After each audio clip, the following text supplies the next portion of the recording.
episode of Surviving the Survivor. We bring you the best guests in all of true crime. Don't forget to subscribe and smash that like button. Here's your host, Emmy Award-winning broadcaster, Joel Waldman. What's up, STS Nation, and welcome to another episode of Surviving the Survivor, the podcast that promises to bring you the very best guests in all of true crime. And my voice is holding out for one last show before the 4th of July weekend, barring any big breaking news, either in the Karen Reed case or any other case, which means something will definitely happen to ruin our collective 4th of July vacation. So I just jinxed all of us. And I will demand that Daryl Cohen come on from whatever island he is at this weekend, not Long Island or Staten Island, but the other islands this weekend. But welcome one and all to another episode. And we're going to discuss Karen Reed for those who have been living under a rock, or as I like to say, a turtle shell. Back in January 29th, 2022, police officer John O'Keefe was found dead on the front yard of 34 Fairview Road in Canton, Massachusetts.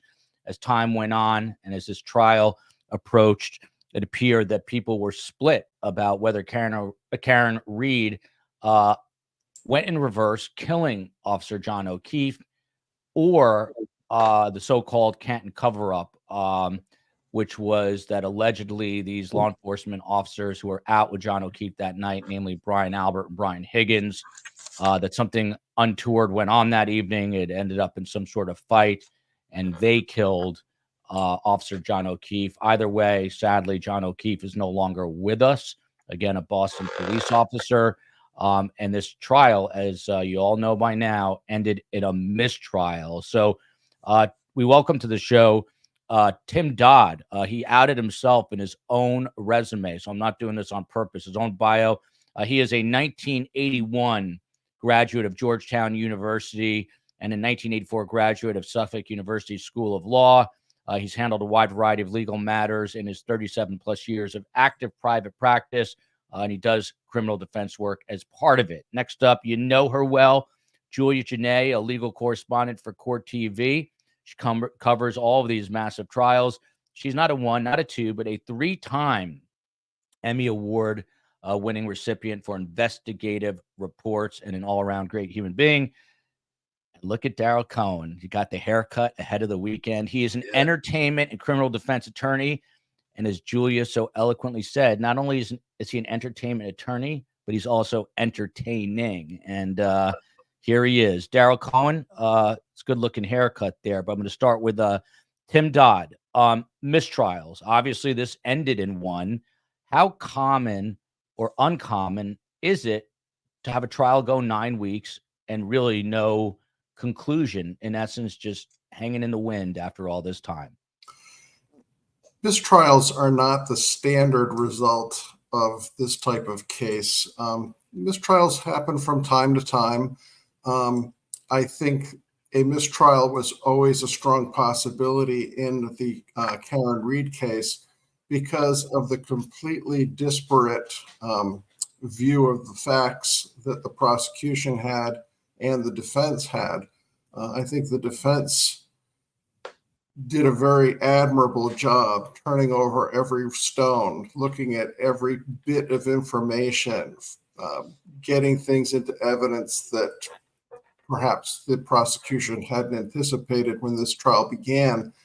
But I think that jurors with strongly held views on both sides of this case made the mistrial, as time went on, more and more of a likely result.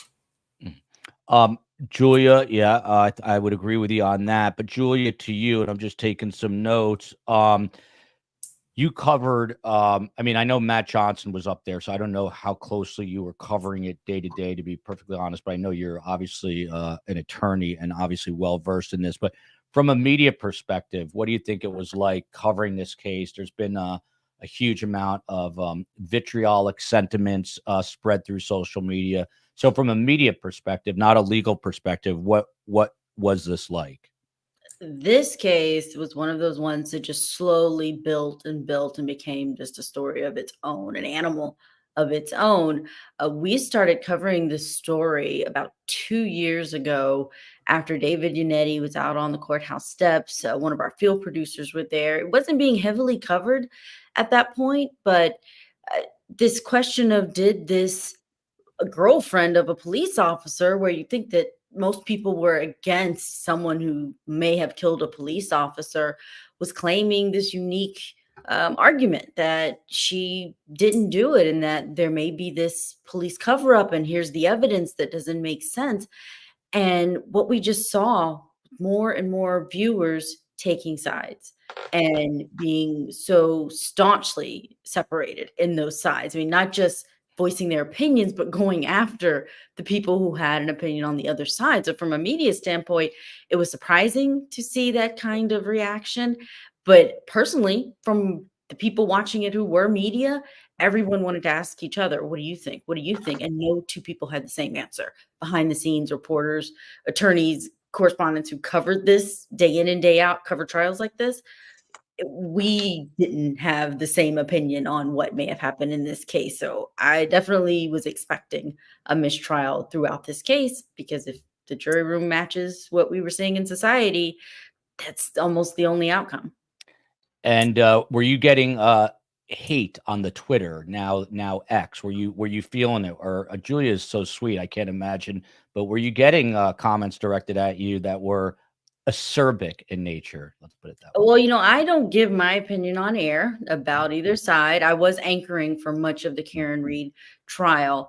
But there were comments. If you did have a segment where you focused on the defense, you would feel a bit more online hate from people just saying the evidence points this way. When you did one where Matt Johnson was there interviewing Karen Reed almost every day, and when we would play those clips, yeah, you would get some responses of people very upset that we would be interviewing her, but then in the same amount and the same power behind the messages, you had those who were staunch supporters of Karen Reed. So I wasn't sure how they were going to find 12 people, especially in Norfolk County, to all be on the same page when this just seemed to be something people's hearts were in. That's what I think felt so different about this case. And now one of the questions is going to be, how did they ever get 12 people in Norfolk County to retry this case, which is what the Commonwealth has indicated. We're going to get there. Sue has a question I was actually going to ask you, Daryl. So before we get there, I have the good fortune of having about 8 or 10. I grew up in a small town in New Jersey, and I've got like 8 or 10 friends. I'm in my 50s from when I was about 6 years old. And one of them, there's a story here, Daryl Cohen, is Joe Berkowitz. And Joe Berkowitz's father, Sam Berkowitz, may he rest in peace, was straight out of Central Casting. He owned a small appliance store before all the big box stores like Best Buy. There used to be a time when there was no Best Buys. Daryl remembers those days. So he owned Derby Appliances, and he had a cigar that would dangle out of his mouth, and he had a portly little belly, and he was the best salesman in the world. But whenever he would see my mother or my father, he would say, I just got back from the islands, Staten Island, Long Island, and he went on. And so when I asked you what island you're going to be on this weekend, Daryl reminded me of good old Sam Berkowitz. Now I just wasted about 3 minutes of everyone's life. But Daryl, to the question, if they do retry, are they going to put Michael Proctor on the stand? What say you? I think we have to look at what has happened. What we have is a story that became a story that took on a life of its own. And it was more than a trial. It was more of a trial of the prosecution, including the police department, and a trial of Karen Reed. I don't know what to read into that double entendre, in case I didn't remember that. By the way, Julia is my anchor. I love her at the anchor desk now, just so you know. And I say it to her face. I say it behind her back. Yeah. And you got it. So, yeah, I don't want to make Vinny nervous, but she's going to soon take Vinny's. No, I don't know. I love Vinny. Go ahead, Daryl. I have no comment because I love him too, as a guy. Yeah. And so what do we have? We have a case that, in my opinion, the Commonwealth overcharged her. The word murder should never have been part of it. Should have been involuntary manslaughter, negligence, and then we would have had a chance. This is so reminiscent of a certain case that was also resulting in a death in Florida, where the prosecution, the state attorney's office, overcharged her and went after the death penalty. And what do you know? There was a not guilty. Here, we don't have the death penalty, but here what we have is very strong opinions. And the prosecution did not do, in my view, a good job of PR, of marketing. And cases are not really about what we see in a courtroom. They're about everything else. And then what we see in the courtroom is the focus. And I agree. The state was one place, the Karen Reeds, the Turtle Boys, all of those people were in the other, and they created such a combination of tornado. And right now we're trying to clean up what that tornado did, and the prosecution is trying to pick up the debris and figure out how they should retry it, if they should retry it, and I know they said they will, and what they're going to do.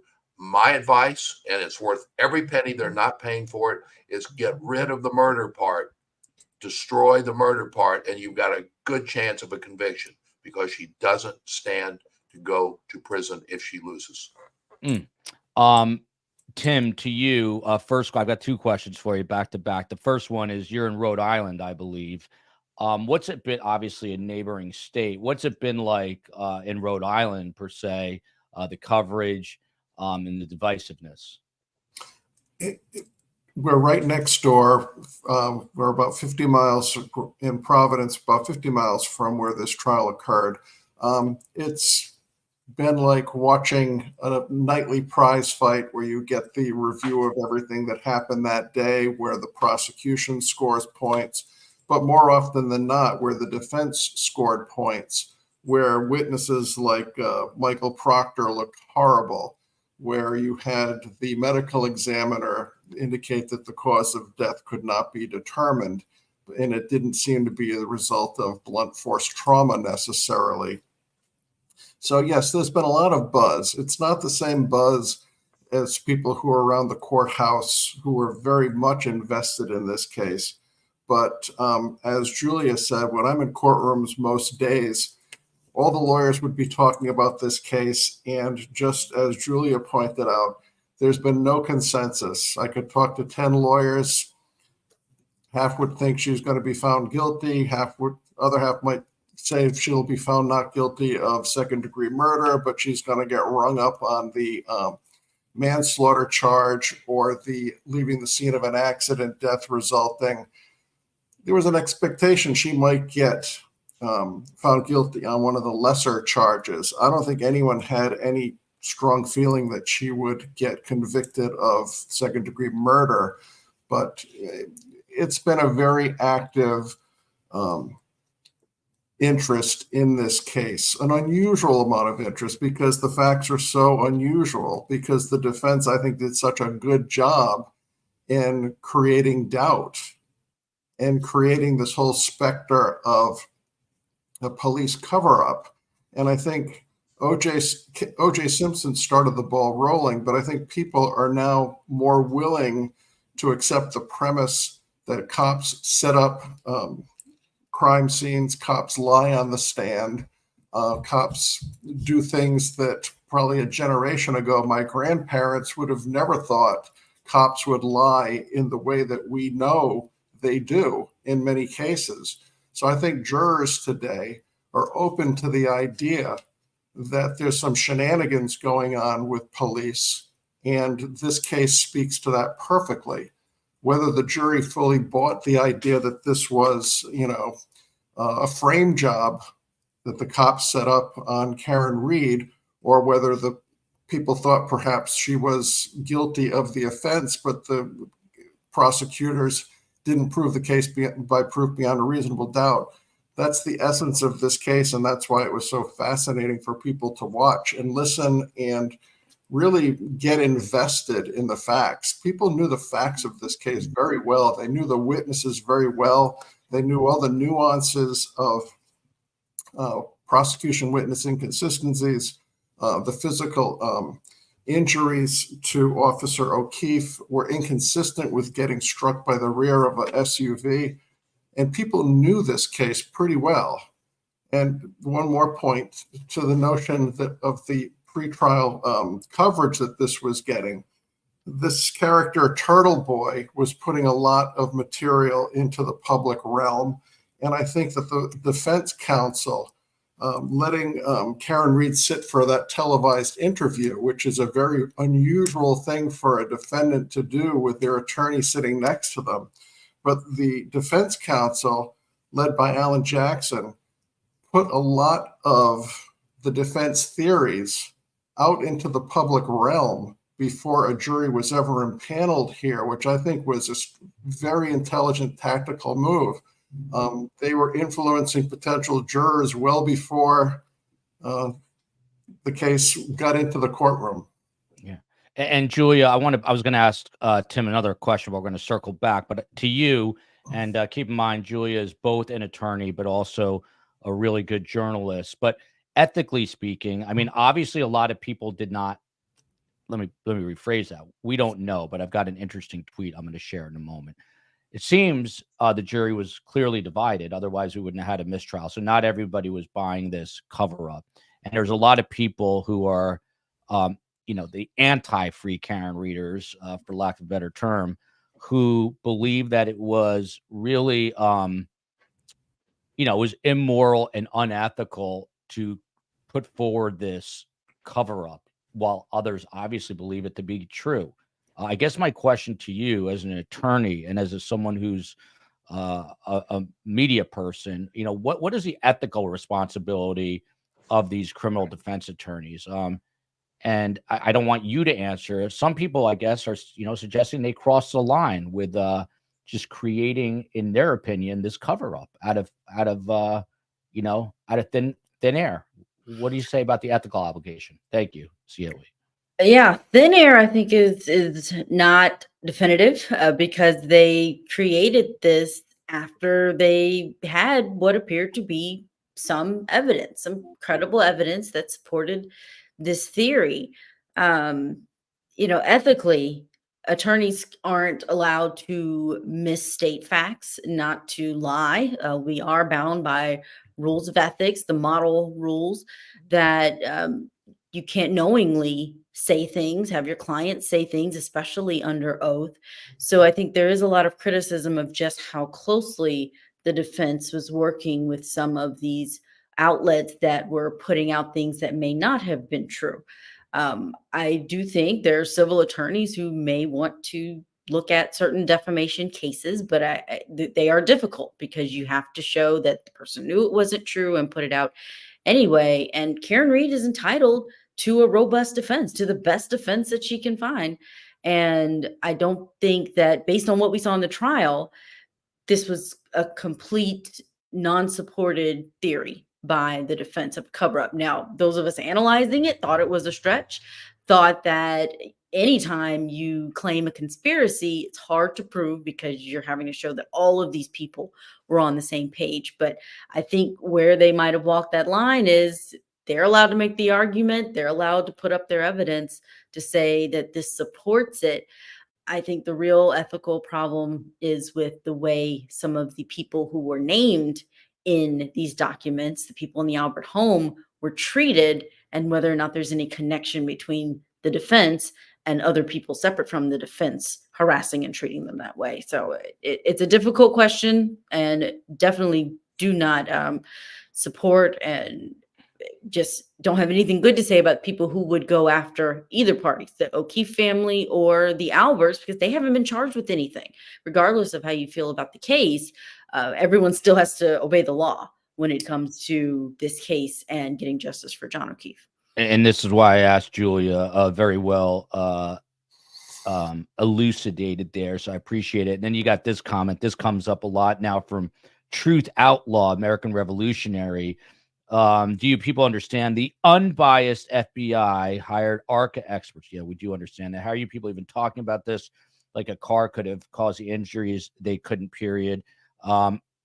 There's people who I know have taken, I don't want to say issue with the ARCA experts, but the evidence that they provided may have not been all the evidence that was needed in order to make the case for Karen Reed, for the possibility that she was, in fact, struck by a car. They talk about the physics and the science of all of it. So people are still debating all these things a couple of days after the mistrial.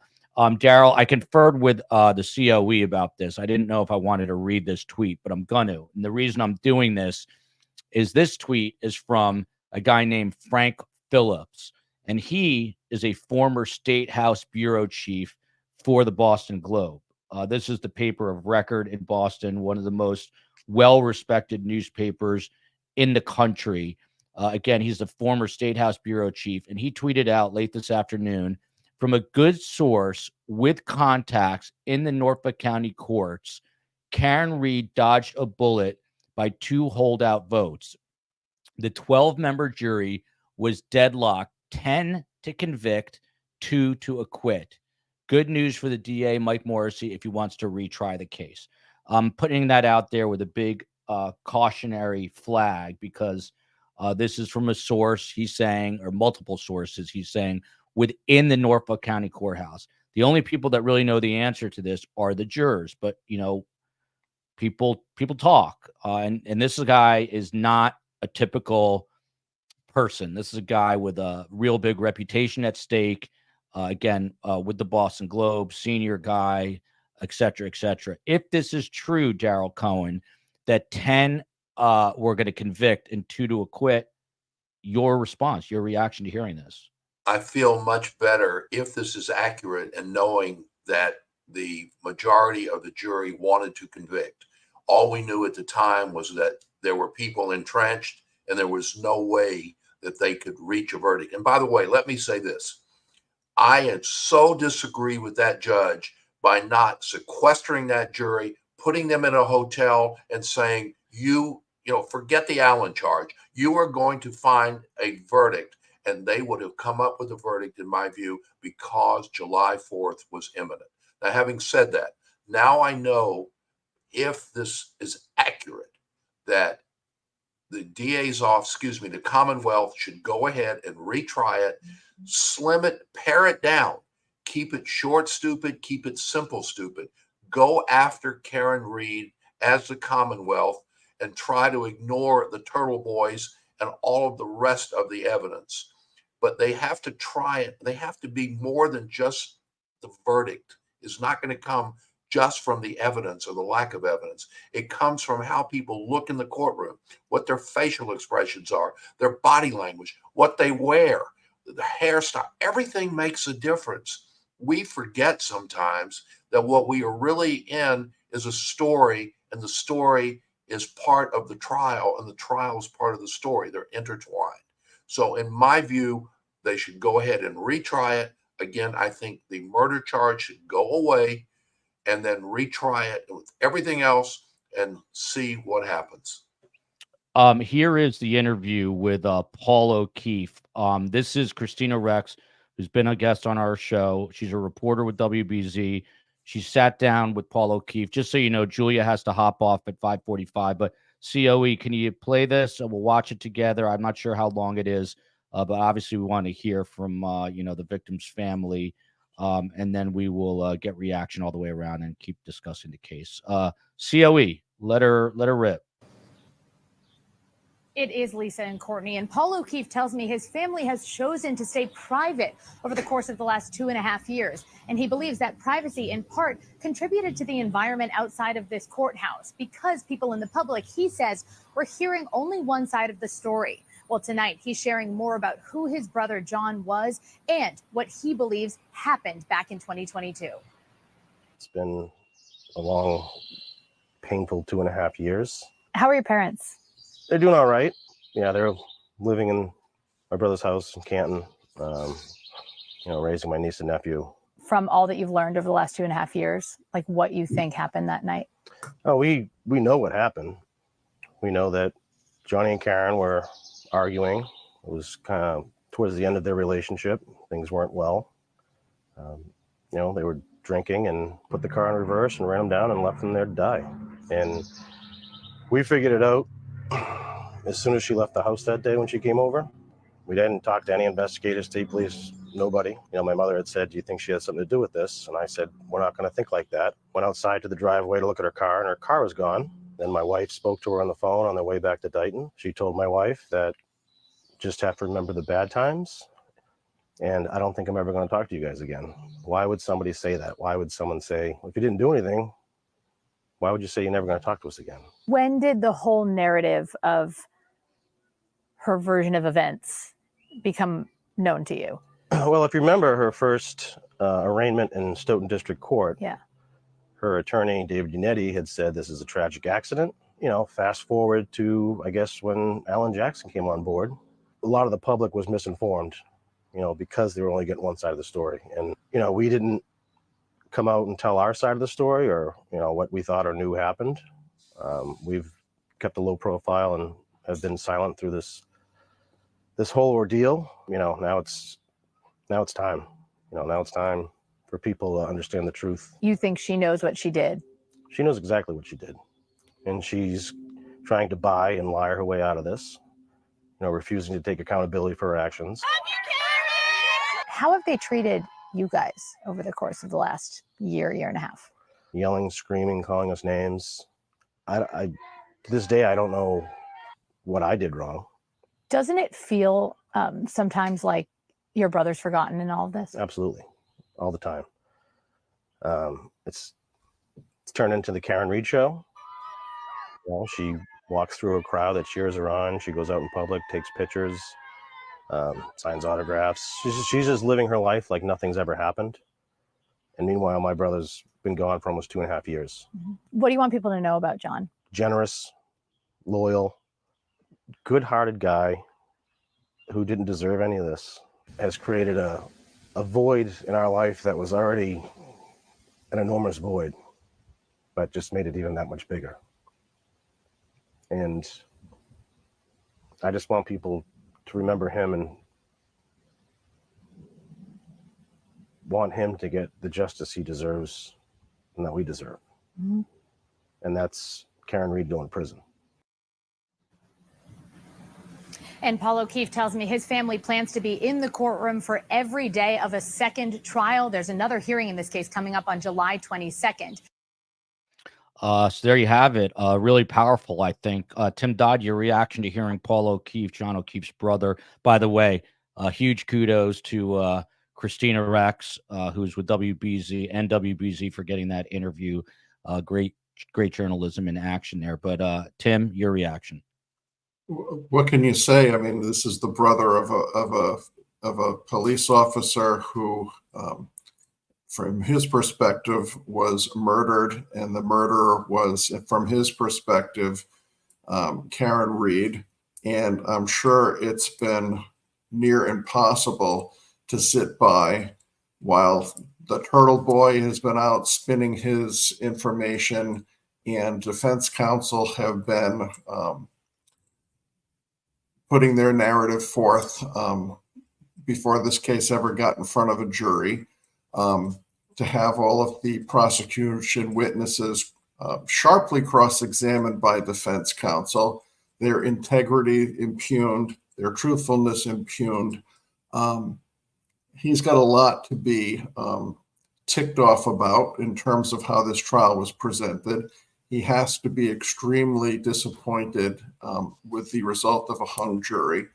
And he's got the memory of his brother to look after and to defend and uphold and to try to get from the brother's perspective. He's looking for justice for John O'Keefe. Whether or not he will get that justice from a verdict in a second trial remains to be seen. I do agree with Joel that if, in fact, it was 10 to convict, 2 to acquit, that's good news for the prosecution. That's good news that perhaps 10 people didn't buy the story that the defense was putting up about a conspiracy and a frame job, and that all these people were lying to protect some. By the way, just I didn't mean to interrupt, but I want to here, just for the record, I've seen it the other way too on social media. The reason I'm bringing this tweet up today is, again, it's coming from a very very reputable source who's got multiple sources within the Norfolk County Courthouse. The true answer lies with the jurors, but go ahead, Tim. And by the way, I've heard the same story. I have people who have been following this more closely than I, and it seems pretty credible at this point. It was 10 to convict, 2 to acquit. It sounds to me like if the prosecution at the next trial does a little bit sharper job in jury selection, they might get the 12 that they're looking for. The 2 that allegedly could not be swayed to find Karen Reed guilty of anything, one thought cops were not credible, and one had difficulty with the notion of having this individual potentially go to prison.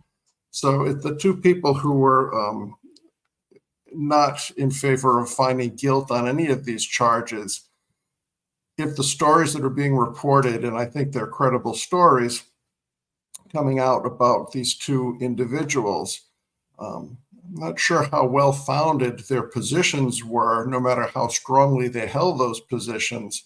And I think the prosecution would have a good chance through a better voir dire, better jury questionnaire, to potentially screen out people who came to the conclusions they did for the reasons that they've allegedly put forth. I think that to the extent this is true, and I think it is true information, that's good news for the prosecution if they consider teeing this case up for a second trial. You see some of these comments in reaction to this. So Keefs need lots of love right now, but then Julia, and I don't want to throw anybody under the bus. Samantha's in our chat a lot, but she believes that Karen Reed is innocent. She says, Karen paid for your bail, Paul, when you almost killed a man while drinking and driving, and she treated your niece and nephew like gold. And then followed by, we do remember John. We remember Paul glaring at Karen through the trial and threatening her on the way out of court. He didn't threaten her. He had words with her, and I have video of that to prove it. It was too quick. He may have looked threatening, but I don't think he was there. But, Julia, I'm just at a point where how do we blame the victim's brother, who is also a victim in this, for all of this? This is where I just have a hard time wrapping my head around this entire case. Just a level of venom, and we see it in our own comments right here, directed at the victim's family, and just the most vile of words being used to describe Peg O'Keefe, the mother who was sobbing in court. Why have we gotten to this point, Julia? It's hard to say, Joel, exactly why, because this is one of those cases, as I mentioned, I've never seen quite this divide when there's not something else connected to the case that's personal to people. Sometimes you have people who are connected to a case, and I've said this on court TV, because of a movement. If they feel connected to the Me Too movement or the Black Lives Matter movement or Second Amendment rights, they feel that this case represents that, so they will come out in droves to support one side or the other. If there's a police officer who's killed or a police officer killed someone, then sometimes you have people who are connected in that way. But people aren't supporting Karen Reed necessarily because of any connection. It's literally because of what they know about the case. And as someone who's a trial junkie, that's fascinating to me, that they are looking at what they've been told about the case, the evidence they've seen, and based on that alone, not really about who Karen Reed is. She was not someone with any fame before this trial and not recognizable, but people connected to truth and believing their truth one way or the other, one side or the other. But I don't know how it got to a point where people would then turn on the victim. Usually victims are completely off limits. You're not going to go after those who are standing up for the deceased, because who else is there to truly stand up for them except for the people who love them, who are already in so much pain. And that's what you heard in that interview, was that pain.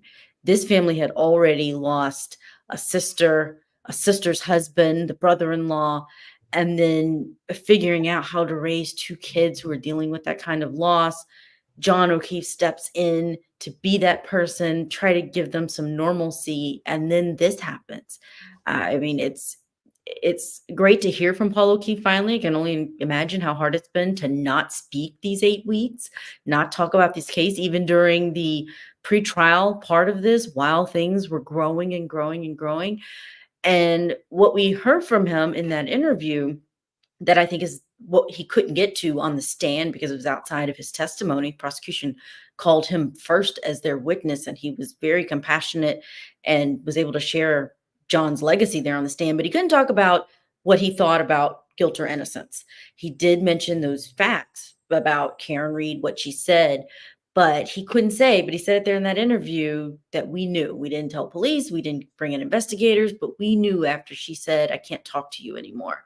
And that's just another check on the prosecution side where Karen Reed she wasn't chased down to see whether or not she was the one who was involved. Police didn't come knocking on her door believing that the evidence pointed to her. She brought herself to that scene. She found him. She said things, whether it was, did I hit him or I hit him? She said things that made people believe this must be how it played out. So just a really difficult spot for him to be in, his family. I said it already. I hate that that's happening to their family. I really wish people would leave families alone. I agree with Attorney Dodd, though. Prosecutors need to sharpen up. If not just during jury selection, they need to sharpen up the case. 8 weeks, 31 days of testimony, not necessary in this case.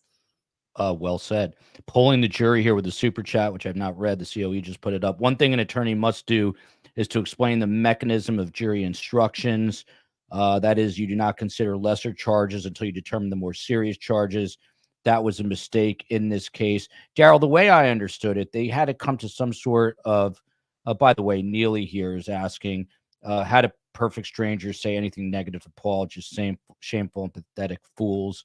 But Daryl, the way I understand it, and I want to get your reaction to the interview as well, is that they had to come to a decision on the most serious charge, second-degree murder, between moving on. So are we to assume that these 10-2s, whether they're guilty or not guilty, that's all on the second-degree murder charge, Daryl? As I understand it from all of the evidence that we now have, I think that's probably the case. But as you have pointed out so aptly several times, only the jury really knows. But let me jump on what Julia said. Leave the victim's family alone. They are the family. They are innocent people who obviously have lost a loved one, whether it's because of intentional acts or unintentional acts. Leave them alone. Now, let me also say that in my view, even if it was 10-2 for an acquittal, if I were the Commonwealth, I would retry the case. Why? Because there's something called prosecution. Karen Reed cannot know what is in the mind of each and every one of those jurors. Even if she is acquitted, she has gone through another 2, 3, 4, 5, 6 weeks, hopefully less, of what happens if. And that's what, as a former prosecutor, from time to time, we knew a person was guilty, but we knew a jury would unlikely find him or her guilty, usually him. But we tried it anyway to give a little prosecutor's justice. Tail light confetti. I think you need to clear the wax out of your ears with all due respect. Stop spreading lies, Joel. The 10-2 has been debunked. How do you know, tail light? It is not credible. It was a tweet about an unrelated case. These sounds like a lot of talking points. Sounds like a lot of talking points I've seen on social that you probably ripped off. So do your research before you spread misinformation. If you're listening, Tooth Fairy, Confetti Fairy, whatever your name is, I said the reason I was reading the tweet, and I'm reading it again right now just to irritate you, is from Frank Phillips. By the way, if you hate the show, please subscribe. You love the show? Please subscribe. If you're indifferent, please subscribe and hit the like button. Frank Phillips is a former State House bureau chief, meaning the boss for the Boston Globe, which is one of the most well-respected newspapers in the entire country. It's been around for 100+ years. And he tweeted out today, which is why I'm reading. This is not from any Joe Schmo. From a good source, he tweets, with contacts in the Norfolk County courts, Karen Reed dodged a bullet by 2 holdout votes.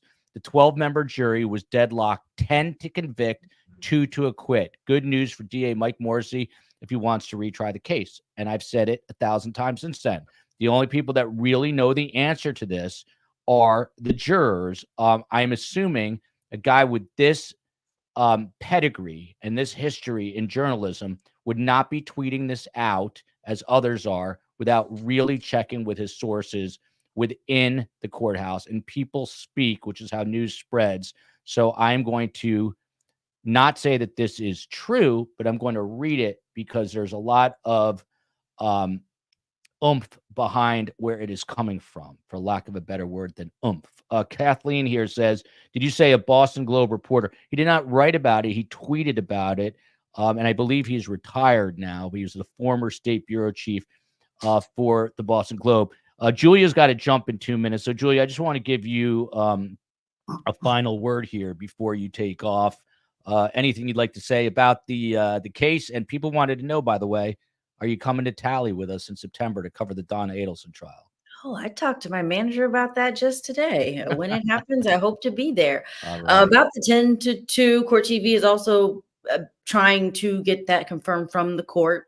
The judge may know that split because she did say she was going to speak privately with them. Often that's when a judge learns it, and she may be able to share that with the parties, but that is not something that we have been able to independently confirm because there have been a lot of rumors around Twitter. But nice to hear that you have this contact who may have some contacts in the courthouse who know the split, because I think it's huge. It's something the prosecution needs to know in going forward with retrying. The only nugget we got from these jurors is that it's not just one holdout, because they said some of us feel this way and others, plural, feel another way. So when I heard that, I thought, okay, it's not just one person in there holding out in the corner. There are two sides, there are two teams really there in that deliberation room. But I'm just looking forward to what happens on July 22nd. Is this prosecution going to offer her a deal? Can they get a change of venue? It's very unusual to get one in between two trials, but I'm just curious to see if that's thrown out there in this case and whether Judge Cannoni would consider it. And we've got this federal investigation that's looming. Yes, we have a part of it from those ARCA defense witnesses who gave a really good showing there inside the courtroom, but we don't have the full report. We don't know what else the feds got. And I don't even think the state has the full report. So that will be fascinating to find out when and if it is released. Always amazing insight from Julia Janae, anchor and reporter at Court TV. Julia, thank you so much. Appreciate the time. Thanks, Joel, for having me on. All right. See you soon. So down to 3. Tim, to you, I just want to go over this interview quickly because it kind of gave me the chills a little bit. I do feel bad for this family, no matter what the circumstances truly were here. Just to repeat it, some of the talking points, or the bullet points, I should say. Paul O'Keefe, basically in this interview with WBZ that just aired, shout out to reporter Christina Rex.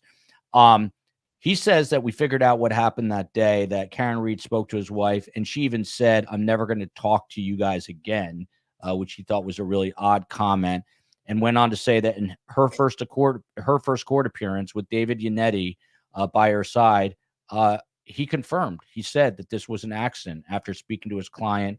And then he went on to say that, look, we have kept a low profile, meaning the O'Keefes, and he said she knows exactly what she did, and she's trying to buy her way out of this. It's tough.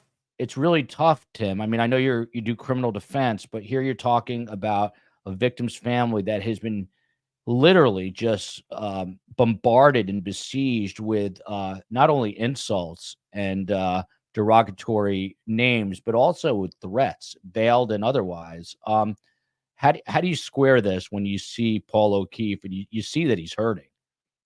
Well, you have to have compassion. You have to have sympathy for him and the entire O'Keefe family. I mean, this is a tragedy for their family. This is a man who seemed like he did a lot of good things in his life, adopting those kids. He stepped up into a very difficult role. It sounds like people speak highly of him. I think that the Karen Reed supporters A lot of people who were at that courthouse every day, completely invested in this case, people who didn't know each other, people who had no real connection to Karen Reed, but it's almost like they found their tribe. They found kindred spirits, and they found a common thing to show up and be interested in. Did it go too far in many instances when the crowd would apparently be berating the family and speaking in a derogatory way about these family members who had suffered a loss of John O'Keefe? I mean, this is a family that's hurting. The Karen Reed people think that she's innocent, that this was a setup by the cops. Whatever the reality is, you've got to have compassion for Paul and the entire O'Keefe family for what they've been through. To your point, however, about David Yannetti early on saying that this was a tragic accident, that was early on. That was shortly after she was arraigned, before the facts were fully looked at, before the defense got the all the evidence that they would get through the pretrial discovery process. So just because he said that at the beginning of the case, it's not evidence, as we know. Obviously, it's what he said early on is not evidence that could not be put in before the jury.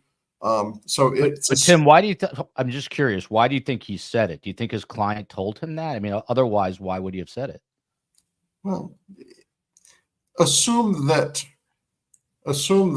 her vehicle did strike John O'Keefe intentionally or accidentally. I mean, if the facts were there, then he would be saying that this was an unfortunate accident. I think as the defense dug in further to the case and started to uncover through the pretrial discovery process the myriad inconsistencies with the prosecution's evidence, inconsistencies with many prosecution witnesses said before the grand jury versus what they said on the witness stand, physical evidence from the vehicle that didn't quite match up, physical injuries to the victim, which didn't quite square with the type of impact the prosecution was putting forth. You know, you dig into a case and you learn more about it and your opinion changes. I think early on, the simple theory was that she backed up, hit him, and left him for dead. But things change, theories develop. Perhaps that's what he thought early on. We will never know, I don't think, if she told him that that's how it happened. Her attorneys did let her do that television interview, which was a bit surprising. It's an interesting tactical move. But what Yannetti thought about the case early on certainly morphed into something much different as the defense did their homework. And they did a lot of homework, and they uncovered every nook and cranny of evidence that they could use. That from their perspective, from a defense counsel's perspective, they did a superlative job for Karen Reed. Yeah. And I see that through the lens of a criminal defense attorney for sure, because the amount of reasonable doubt, was exponential in this case. It's interesting that the jury, I guess, in retrospect, was hung. But Daryl, from Laura Lee Annie here, I'd just like to get your reaction to this comment, since it's one of many. I wonder if the O'Keefes can't handle that their law enforcement friends were involved. I think it's easier to blame Karen. People become bitter after several family losses. I mean, let me tell you my thoughts first. Incredibly insensitive, heartless here. You just saw a human being named Paul O'Keefe, who is obviously in a lot of pain and believes that Karen Reed is responsible. Your reaction to this comment and many others like it in the chat right now. I am disgusted with this comment. I am clearly disgusted. Yes, if a family loses a family member or members, you're sad, and you may very well be bitter. Can't blame them. When I looked at this interview and I watched the body language, I listened to him speak, I watched his facial expressions. In my view, and I'm not a psychologist, but darn well play one sometimes in a courtroom, he was telling the truth. He was telling it as he sees it. But regardless of that, a family is part of the victim, whether Karen Read backed up accidentally, intentionally, or not at all. He and the rest of that family do not deserve to be in the spotlight and be focused on as being evil, bitter, wrong. And I'm disgusted and saddened that people would see that and say that. But again, if all three of us looked at exactly the same thing from the same angle for the same amount of time, all three of us would describe it in a different way because of our background, because we see things, we focus on different things. But here, the initial, she made a mistake, she hit him, it was an accident. Hard for me to overcome it. It's not evidence in a courtroom, but it's evidence in the mind. Once something gets out, it's still there. And you may, as a judge, say, ignore anything that didn't take place in this courtroom. But if it took place and it entered your mind, you can't just reach in, pull that out, and forget about it. So all of that matters. I thought that what the defense did was not something that I thought was appropriate, but it worked. And it's the old story. If you are a lawyer and you win, then everything you did was right regardless. And if you lose, everything you did was wrong regardless. Here, if it was 10-2 in favor of a conviction, they did indeed avoid a bullet. But on the other hand, even if it was 10-2 in favor of an acquittal, you still have prosecution time, and Karen Read still has to be very concerned that in another trial it could go a different way, or she could be acquitted. But she has to be going through, oh my gosh, what if? I know that would haunt me, the what ifs. Nikki Cuds, I hear a rumor it's your birthday today. Happy birthday to Nikki. If the rumor is wrong, happy birthday anyway. But happy birthday regardless. Obviously, in this interview that we just watched together, there's an interview on WBZ TV out of Boston with Christina Rex with Paul O'Keefe. So he said he just went on to just put a bow on this, that Karen is trying to buy her way out of this. He said it feels all the time like his brother, John O'Keefe, has been forgotten. And I have to tell you, I feel the same way, that he's just sort of a tertiary part of this entire trial now, where he should be center stage. He says it has turned into the Karen Read show, which it has been all about Karen Read. I don't know. I thought the interview was telling. There was obviously a moment in court yesterday, which I'm going to play right now, where once the 2 days ago, I'm sorry, where the mistrial was declared, and as Paul O'Keefe was walking out, he had a couple of choice words for Karen Read, and he said, "I'm not done with you yet," or "I'm not done with you." But let's look at this together, and then we'll get Tim's take. There's no sound because it was muted in the courtroom. You see Karen Read going up to her family. That's her father, making her way down the line here. David Yanetti's there. Alan Jackson shaking her dad's hand. And as this is going on, behind the guy and the glasses on his forehead, you will see Paul O'Keefe come into frame in a moment. His wife leads the way. And he says, there's Peg O'Keefe in the background, but he says to her, "I'm not done with you." And then she says something to him. Here it's coming. It's coming right now. And she says something back to him. Here's a different angle of that. Much tighter angle. There it is. He's saying something to her, and she says, "I'm not done with you." Tim, obviously, emotions are running high, but we just heard the interview, which is different than obviously yesterday. Before we watched this video yesterday, but now it is, I kept saying it during the trial. It appears that Paul O'Keefe and the family look like they think Karen Read did this. And today it is very abundantly obvious, because he said it. He said that Karen Read is responsible for this in so many words. What do you make of that from a macro perspective here?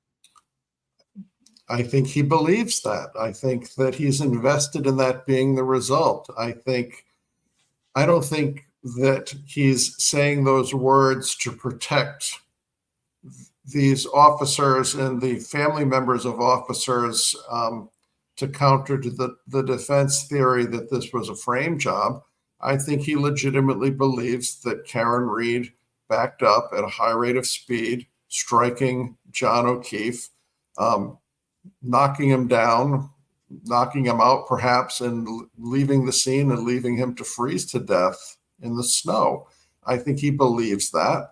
I'm sure if I was in his place, God forbid, I would have the same point of view. It was a rocky relationship. The audio that was played in court of Karen Reed's angry, sounding drunk, using lots of profanity, talking to John O'Keefe in these messages in a very derogatory way and a very angry way. Clearly, this was the end of a relationship, or so it would seem. And the vitriol in her voice and the anger that she was exhibiting towards John O'Keefe would fit with the prosecution narrative that, when she left the scene, she was mad at him. They had argued. They were both drinking. She gunned the car in reverse. She hit him and she left. And I'm sure that's the factual scenario that Paul O'Keefe will take with him for the rest of his life. Whether the facts support that, whether a jury would find that to be the case, he's going to think that way for the rest of his life until evidence would show potentially otherwise. I don't think the evidence is going to change at a second trial. I do agree with Daryl that the prosecution has to slim down their case. I do think that the second-degree murder charge might have been an overreach, but it's important to note that this jury had to come up with a verdict on 3 different counts. The first count was second-degree murder. The second count was manslaughter, I think with an enhancement for alcohol consumption. And the third count was leaving the scene of an accident in personal injury or death resulting. Now, I could see a jury not coming to an agreement on the second-degree murder charge. I thought it was quite possible the jury would come back with a guilty on the 2 lesser charges, but they hung on all 3. And that fact is bad news for the prosecution. I could see her getting off on the most serious charge, but potentially getting rung up on at least leaving the scene of an accident, death resulting. The fact that the prosecution couldn't get the jury to buy that is something that if I was the prosecutor, I would be troubled by. I'm just looking at some more hate messages aimed at Paul O'Keefe. I really wish that they would stop. But look, I can't be the morality police. I just think it's wretched behavior. Abby Tahaha is an old-time friend of the show with an interesting question for Daryl. Daryl, do we suppose there would be this much controversy if the Commonwealth had not overcharged this case? I think a lot of people agree that the murder too was an overstep. If it was just a manslaughter, you think we'd see this vitriol and this craziness? I do not, and I've said that over and over again, that I thought it was overcharged. And if you're overcharged, the juries tend to, I'm going to do this and I'm going to do that. And once it got to be that way, once it was there, then it wouldn't have mattered if there was just one other charge. If there was 3, 5, 7, you had those that say guilty, you had those that say not guilty. And I don't care what the evidence was or was not. That's my story, and I'm sticking to it. Thank you, Alec Hawkins. The feds, we know, Tim, that there's an investigation underway with Trooper Michael Proctor. I think everyone can just agree that he was despicable and misogynistic and every other word or adjective that you can think of. But there is purported to be this federal investigation into him, and we don't know what else because the feds keep things tight to the chest. But what kind of role could the feds in their investigation or investigations have moving forward for a possible second trial? Well, I think that Michael Proctor is done as a witness in terms of a federal investigation of how this case developed. I think that the feds would be looking into some of the purported oversight when the police were investigating this. They seemed to go very light on investigating the home where this party was occurring. They went very light on confiscating the cell phones of people who were in the home. They went very light on doing a physical examination of the interior of the home. It seems like once Karen Reed became the focus, that she was the perpetrator of a crime that resulted in O'Keefe's death. They really weren't looking at the cops or cop family members who were in the home. And I think that has to be looked into further.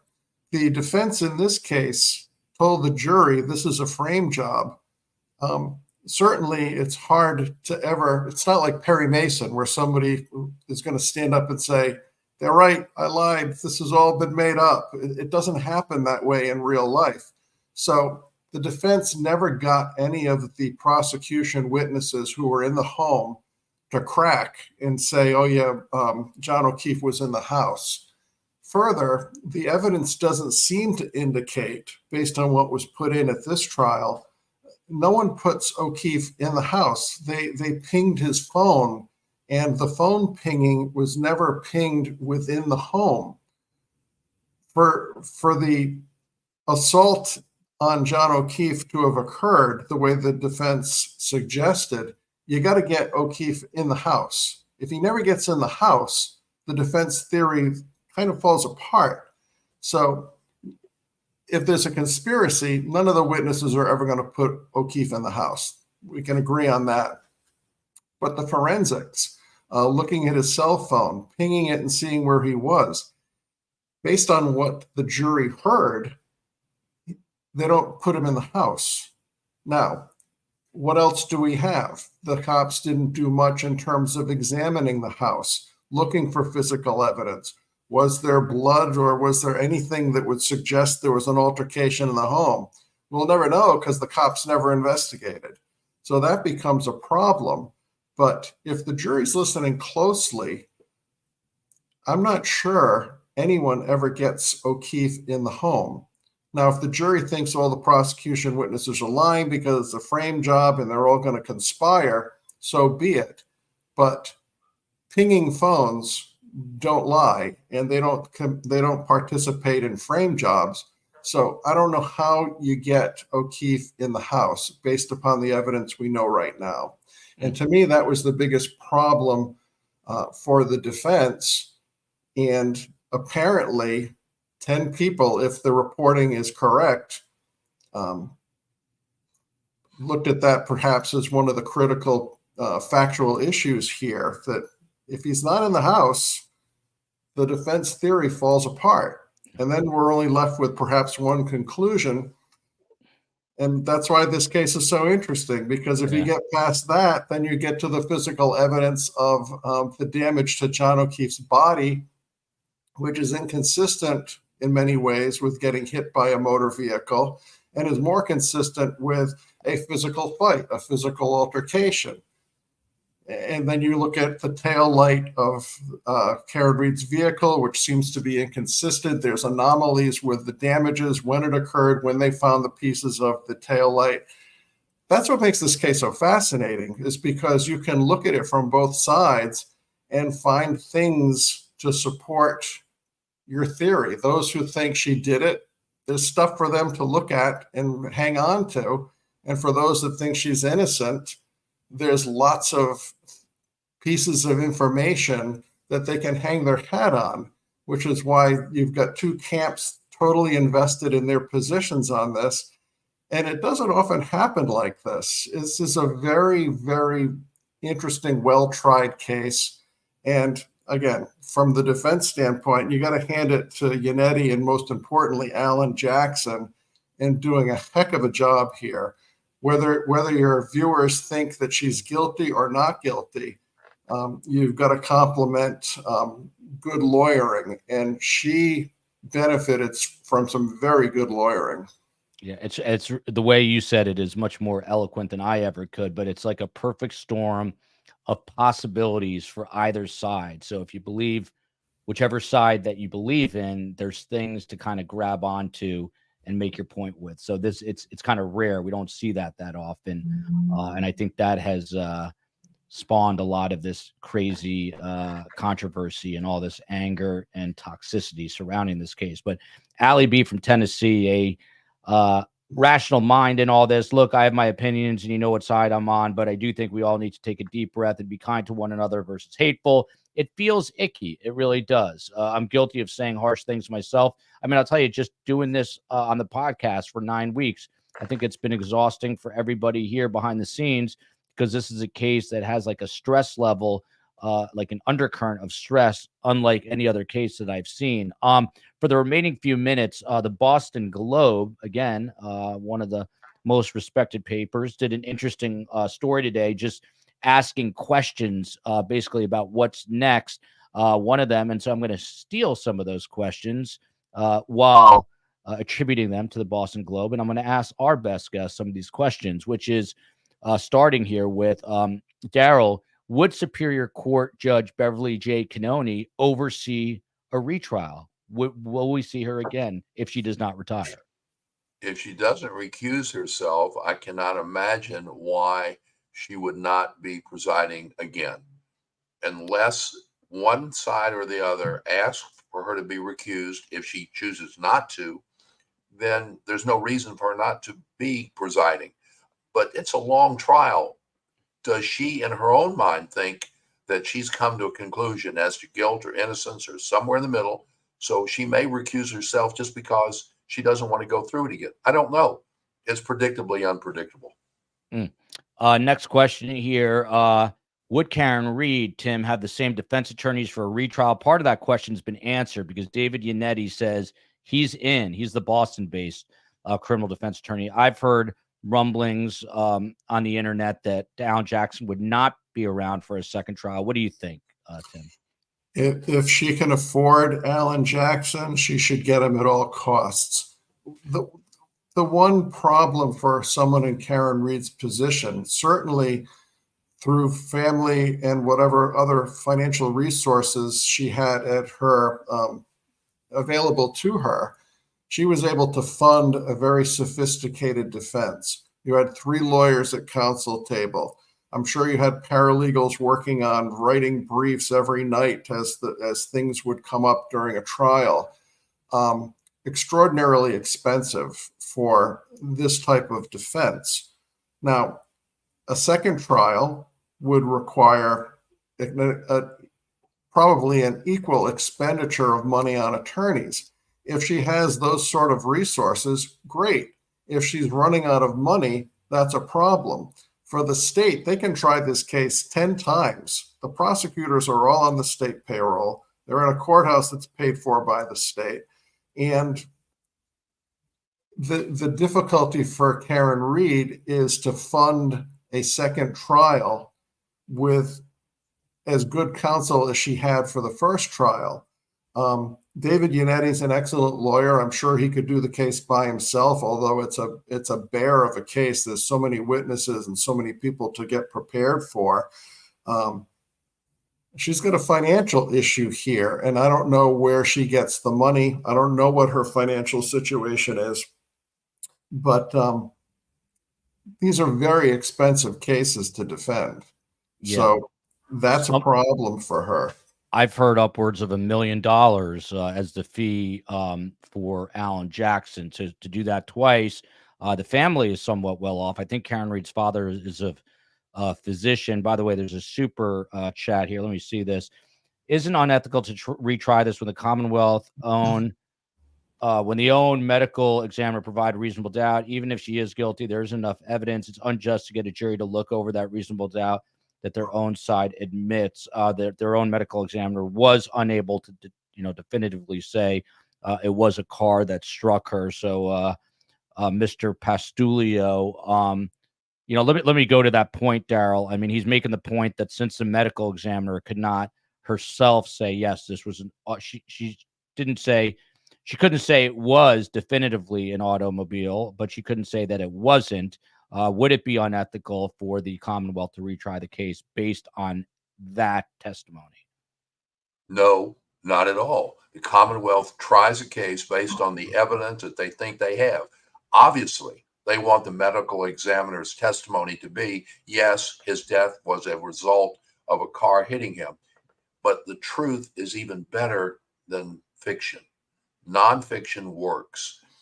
He told the truth in his view, and I believe he told the truth, but that doesn't mean that there's reasonable doubt. It doesn't mean there is no reasonable doubt. What it means is it's one more piece of the puzzle in a trial that went in many, many different ways, very much like a soap opera, predictably unpredictable. And no, bottom line is go try it. If you believe you should, go try it. Back to Tim. By the way, someone asked the next trial we're covering Monday. It is Alec Baldwin. I believe it is jury selection in his case out in New Mexico. What a country we live in. I once said to my mom, Carm, who is allegedly the co-host, although she at 85 is taking more and more days off. We're going to get her back on. I wanted to get her on this case, but I actually didn't want people.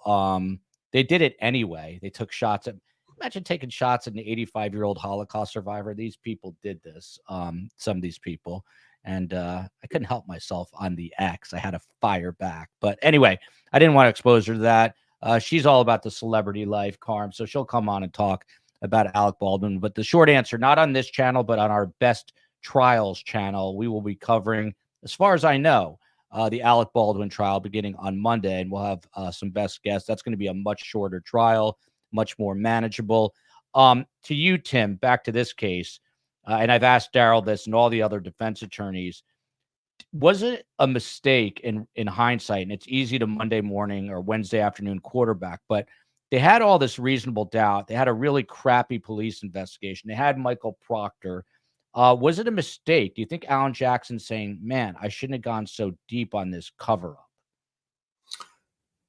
No, I think he had to play all the cards that were available to him. Just however, as Daryl said, that the prosecution perhaps overtried the case, put on too many witnesses, brought in too much things that perhaps were not necessary to prove the point.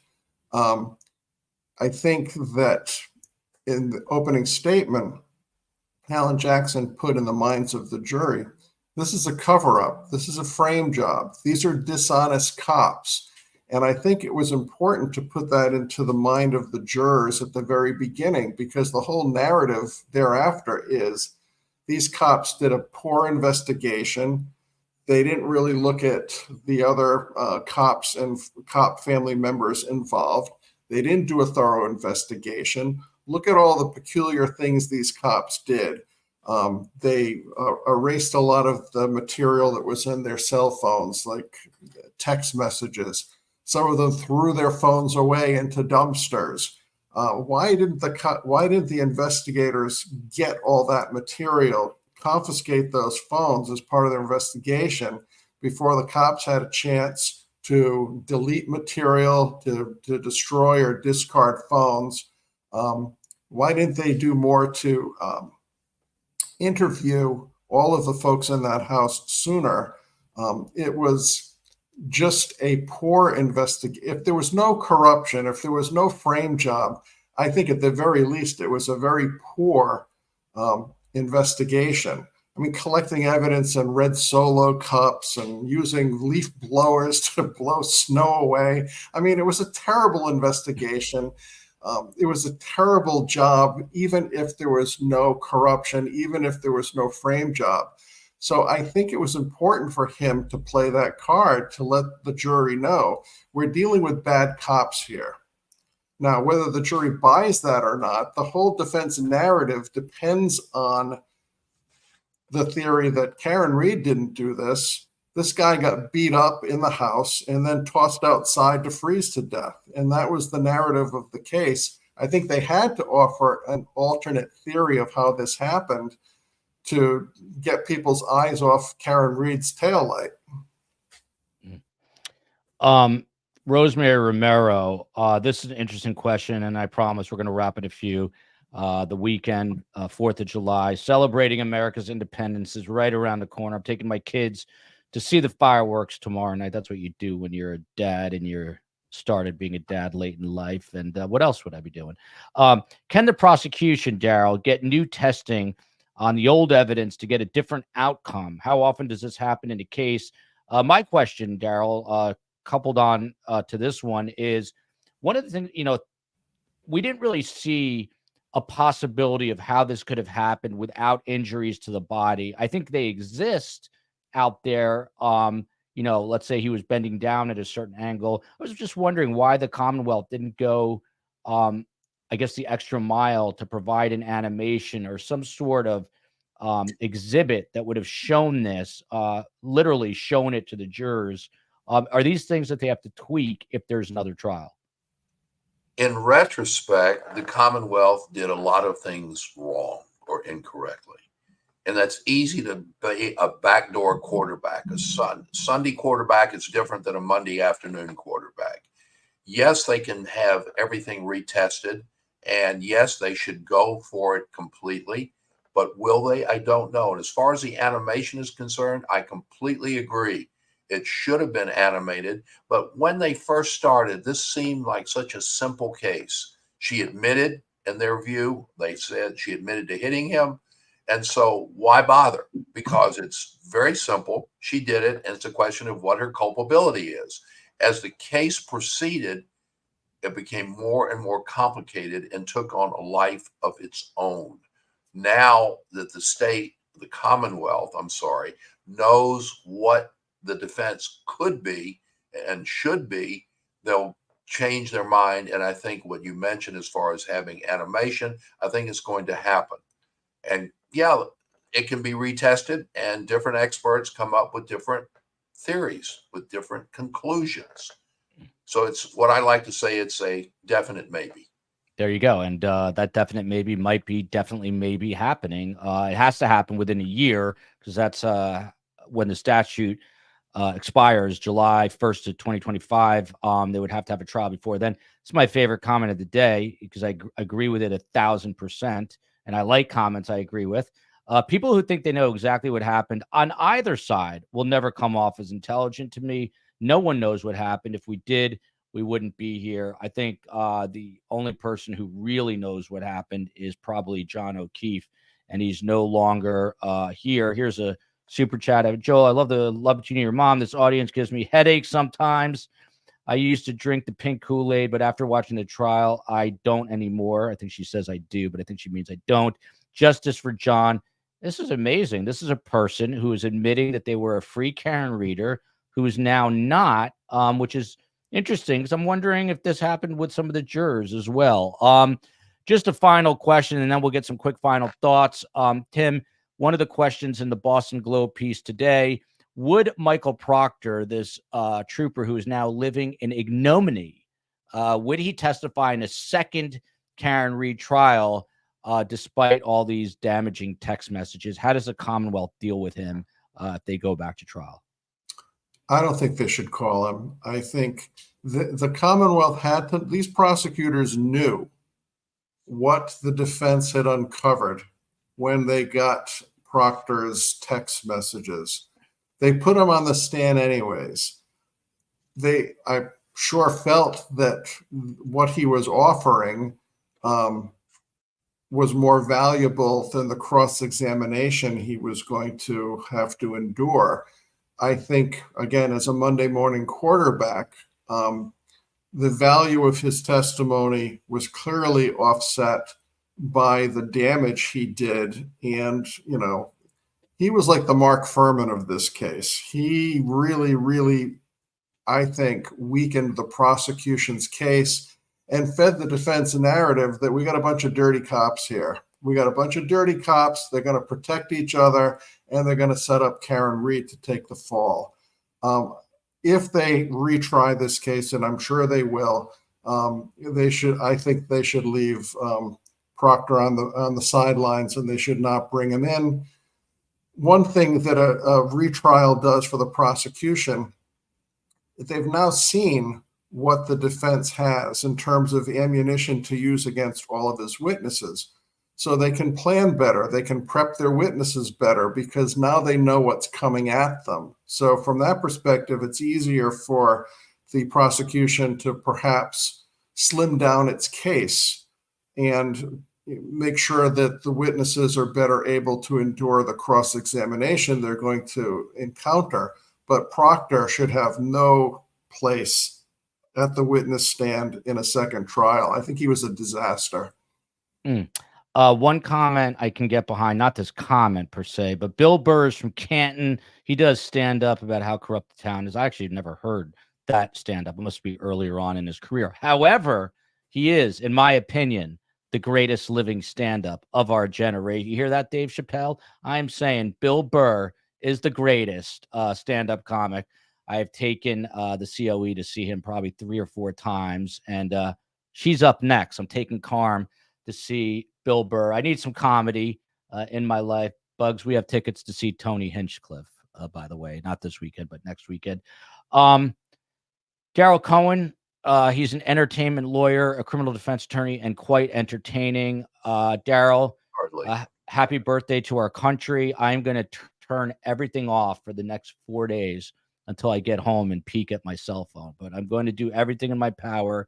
I think everybody would benefit from just a mental health break this weekend, taking a few days off. Daryl, what are your plans for the weekend and your very final thoughts? My dog and I are going to relax tonight and tomorrow evening I'm going to fireworks and fundraising. My final thoughts is everybody needs to have a great weekend. May it be safe, happy, and healthy. And remember, we are still in the greatest country in the world. Amen to that. By the way, what breed of dog? We are very dog friendly. He is a combination, we believe, of a Great Pyrenees and a Husky, and he talks. And he allows me to sleep in bed with him most of the time.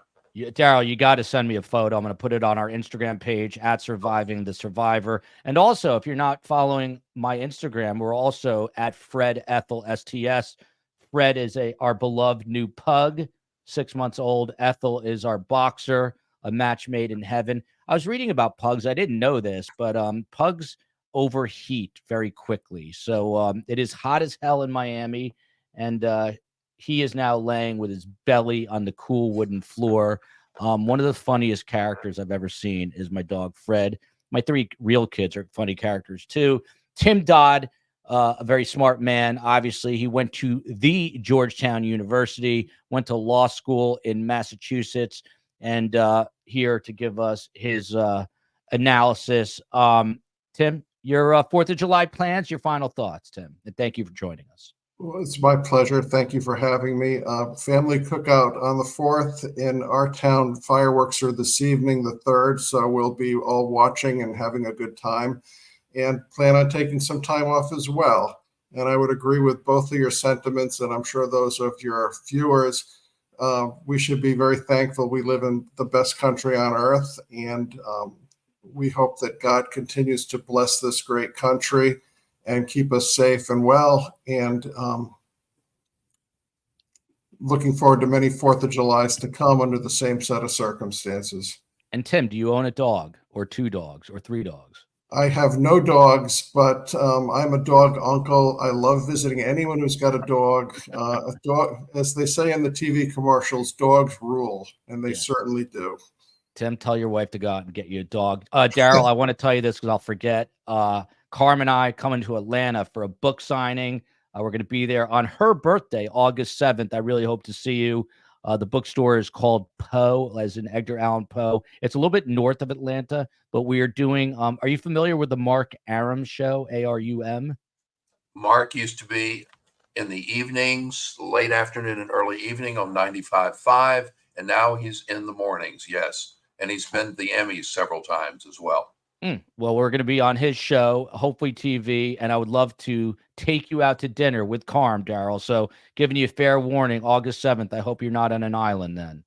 It's on my calendar as an instanter. Love you, America. Love you, Atlanta, Georgia. Love you, Providence, Rhode Island. Of course, Canton, Dedham, Massachusetts. And let's think about the O'Keefes tonight without thinking bad thoughts. Send them some positive energy. Happy 4th, everybody. See you on Monday with the Alec Baldwin trial. Stick around, guests.